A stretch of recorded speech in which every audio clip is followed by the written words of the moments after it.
설측 교정이나 순측 교정이란 말이 다 어렵습니다. 근데 사실은 순측이라는 건 입술입니다. 우리가 순망 치환할 때 입술 얘기인데요. 입술 쪽에 있는 장치가 순측 장치고, 설측 장치는 혀입니다. 혀. 그래서 혀 쪽에 있는 장치가 즉 안 보이는 장치가 이제 설측 장치죠. 그래서 순측 장치와 설측 장치의 가장 큰 차이는 보이느냐 안 보이느냐의 문제죠. 그래서 보통 일반적으로 이제 최근에 그 사회생활들을 열심히 하면서도 교정을 하려면은 아무래도 안 보이는 교정 치료를 원하죠. 그래서 그럴 때 설측 교정 장치를 택합니다. 그래서 사실은 설측 교정 장치는 그 만드는 과정에 있어서 장치를 만들 때 기존에 나온 장치를 가지고 가공을 하기 때문에 치료비 자체가 상당히 비쌉니다. 보통 뭐 150에서 200만 원, 뭐 혹은 그 이상 차이도 나는데요. 어쨌든 그런 이유들이 있어요. 그래서 그 설측 교정 장치는 만들기도 어렵고 또 안으로 하고 또 철사도 아주 작아지기 때문에 그것을 운영하시는 선생님이 상당히 그 어려움을 많이 겪어요. 그런 면에 있어서도 비용이 좀 올라가죠. 그리고 이제 그 어떤 여러 가지 그 우리가 그 교정 치료의 어떤 학문적인 입장에서 보면은 순측 교정 치료는 많은 선생님들이 하고 그거에 대해서 많은 경험들이 있기 때문에 일반적으로 설측 교정보다는 훨씬 쉽죠. 근데 이제 설측 교정 장치는 아무래도 그 어떤 생체 역학적인 우리가 좀 어려운 얘기인데 바이오미케닉스라는 측면에서 볼 때 이가 좀 쓰러지기도 쉽고 치열들이 이렇게 찌그러진다거나 그런 일들이 있을 수 있고, 그래서 어쨌든 설측 교정은 아무래도 설측 교정을 많이 하신 선생님들이 잘하고요. 때로는 설측 교정 치료 자체를 안 하는 병원들이 있을 수가 있어요. 그래서 어쨌든 여러분들이 설측 교정 치료를 원하시는 분들은 이제 설측 교정 쪽을 주로 하는 그런 병원을 좀 찾아가시는 게 좋고요. 일반적으로 치료 효과 면에서는 순측 교정 장치가 아직까지 좀 낫다고 할 수가 있죠.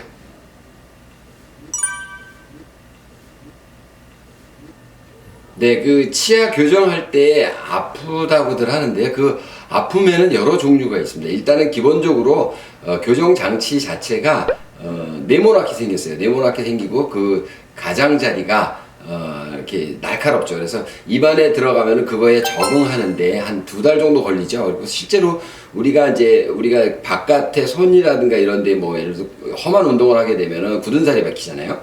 근데 우리가 놀랍게도 안쪽에 그 점막, 부들부들한 혀나 이 뺨이나 이런 살들도 굳은 살이 생겨요. 그게 그게 이제 생기는 데가 보통 2달 정도 걸리거든요. 그래서 2달이 돼야지 완벽하게 적응하는데, 그때는 이제 아무래도 그 좀 힘들겠죠. 그 사이에는. 그리고 이제 발음에 장애도 있을 수 있고, 또 이제 실제로 굳은 살이 생겨서 적응이 됐다고 치더라도 중간에 뭐 내가 피곤하거나 아니면 또 뭐 여러 가지 컨디션이 안 좋으면 그 부분이 다시 덧나고 그런 경우가 있습니다. 두 번째는 이제 교정 치료가 이제 들어가면은 치아 뿌리의 움직이라는 신호를 그 어떤 힘에 의해서 주게 되는데, 그 힘이 사실은 치아 뿌리 끝에 염증을 일으켜요. 염증이라고 생각하면 여러분들 좀 놀라시죠. 근데 염증이라는 게 세균이 있는 염증, 즉 세균이 있게 되면 고름이 나오고 붓고 빨갛게 되잖아요. 그런 염증이 아니고 세균이 없는 그런 염증이죠. 그런 염증을 일으킬 때에는 우리 몸에서 프로스타글란딘 뭐 이런 염증 유발 물질이 나와요. 그런 것들이 나와서 며칠 동안 짧게는 3일 혹은 길게는 6일 정도 이렇게 아픈 증상이 있죠. 그런 것들을 어쩌면은 이제 피해갈 수가 없는 거고요. 그런 거에 대한 민감성은 사람마다 다르기 때문에 느끼는 것들은 이제 다 다르죠. 그런 근본적인 그 통증이 있을 수가 있고요. 그리고 이제 예를 들어서 교정 치료를 하면서 특히 발치한 경우가 그런데요. 입을 집어넣게 되면 이 치아의 맨 뒤쪽 치아 뒤끝으로 철사가 나옵니다. 그 철사가 뺨을 찌르는데 그 고통이 상당합니다. 그래서 그런 거를 우리가 이제 영어로 얘기하면 포킹이라고 하죠. 포크 있죠, 포크. 포킹이라고 하는데 그런 부분 때문에 또 상당히 고통스럽습니다. 그거는 이제 또 그것도 역시 피해갈 수가 없어요. 그런 이제 주로 그런 종류의 통증들이 있는데요.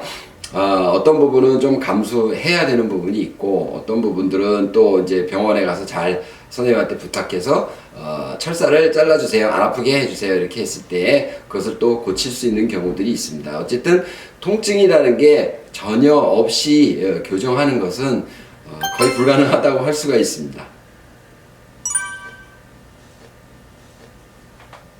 네, 그 돌출입이든 아니면 다른 어떤 교정 치료든 사실 걸리는 시간은 개인 차이가 되게 심합니다. 그래서 그 환자분들이 나는 2년 안에 끝내주세요. 저는 1년 후에 유학 갑니다. 그때 끝내주세요. 이건 사실 말이 안 돼요. 그래서 그게 이제 상당히 좀 어려운 부분인데 왜 그러냐 하면은 그 각각의 환자마다 치아, 잇몸뼈라든가 이런 것들의 단단함의 정도도 다르고요. 그리고 대사율이라는 게 있습니다. 우리가 그러니까 힘을 주었을 때, 잇몸뼈가 흡수가 되고 또 다시 생겨나고 이런 것들의 속도가 원래 늦은 사람, 원래 빠른 사람들, 이런 것들이 다 정해져 있어요. 그리고 이제 어떤 경우는 여자분들의 경우가 조금 더 빠른 편에 속하고요. 그래서 이런 여러 가지 변수도 있고, 예를 들어서 그리고 또 이제 뿌리 끝에 어떤 우리가 상악동이라고 하는 그 공기주머니가 있으면 그게 걸려가지고 1년이 아니라 3년 이렇게 넘게도 걸리는 사람들이 있어요. 그래서 그런 어떤 차이가 있고요. 만약에 발치 교정이 아닌 돌출입을 비발치 교정으로, 즉 치아들을 확장을 하거나 치아 사이를 조금씩 갈아서 넣는다거나 그렇게만 할 수 있다면, 그러니까 심하지 않은 경우죠. 그런 경우는 1년에도 끝나기도 합니다. 그리고 이제 특히 이제 아주 처음부터 옥리형으로 혹은 잇몸뼈가 돌출되어 있다거나 이런 경우에는 시간이 오래 걸릴 수밖에 없습니다. 그래서 그런 경우는 이제 우리가 키로원 교정이라든가 이런 어떤 장치로 조금 단축은 할 수가 있지만, 그것을 근본적으로 반에 끝내거나 3분의 1을 줄이거나 그런 것들은 이제 좀 어렵다고 할 수가 있어요. 그래서 갈수록, 하지만 이제 지금 어떤 장치의 어떤 효율성을 높이는 연구라든가 아니면 새로운 장치라든가 이런 것들이 개발되고 있기 때문에 앞으로는 치료 기간은 조금씩은 더 줄어들 수 있다고 생각합니다.